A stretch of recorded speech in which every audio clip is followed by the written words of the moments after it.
India's premier university lo BTech 100% placements, 100% education loan only in Karnavati University, Ahmedabad. అంటే ఎప్పుడు చూసినా అణుభూతిని చూపిస్తా ఉంది పాకిస్తాన్. 130 అణుబాంబులు ఉన్నాయి, మేము మీ వైపు ఎక్కువ పెట్టాము అని చెప్పి చెప్తా ఉన్నారు.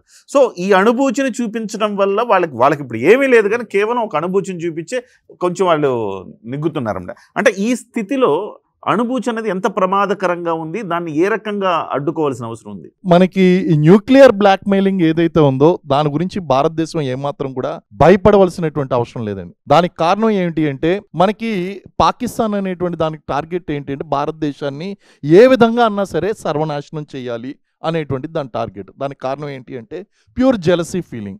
ఆ జెలసీ ఫీలింగ్ డెవలప్ అవడానికి గల కారణం ఏంటి అంటే, ఒకవైపు భారతదేశం అనేటువంటిది అన్ని రకాలుగాను ముందుకు దూసుకువెళ్తుంది, కానీ దానికి క్వైట్ ఆపోజిట్ పరిస్థితులు అనేటువంటివి మనకి పాకిస్తాన్లో కనిపిస్తున్నాయి.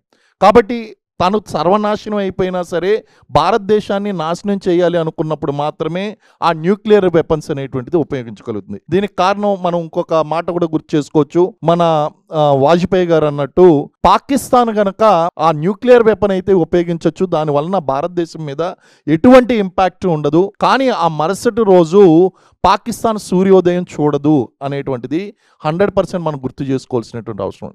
అలాగే మనకి రీసెంట్గా మోడీ గారు కూడా మాట్లాడినప్పుడు ఒకే ఒక మాట అన్నారు, India will not tolerate any nuclear blackmailing అని చెప్పేసి అన్నారు. దానికి కారణం ఏంటి అంటే, ఆ ప్రధాని ఎప్పుడైతే మేము భారతదేశం మీద న్యూక్లియర్ వెపన్ మేము ప్రయోగిస్తాము అని చెప్పారో, నేను అప్పుడే కూడా 1-2 ఇంటర్వ్యూలో కూడా చెప్పాను, అది గాల్లో లేచే కంటే ముందే మనం కొట్టేస్తాం, ఆ క్యాపబిలిటీస్ మనకు ఉన్నాయి అని చెప్పి నేను ఒక అనాలిసిస్లో చెప్పాను.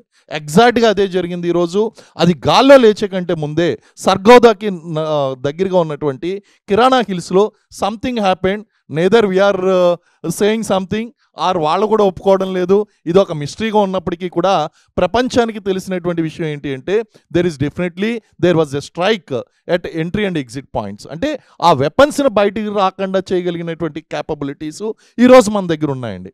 సో నో మోర్ పాకిస్తాన్ అనేటువంటిది ఏమాత్రం కూడా భారతదేశాన్ని మనకున్నటువంటి ప్రస్తుత టెక్నాలజికల్ సుపీరియారిటీ, ఎయిర్ సుపీరియారిటీ పరంగా చూసుకుంటే కనుక ఏమాత్రం కూడా మనల్ని బ్లాక్ మెయిలింగ్ చేసేటువంటి స్థితిలో అది లేదు. కాబట్టి మనం భయపడవలసినటువంటి అవసరం లేదు.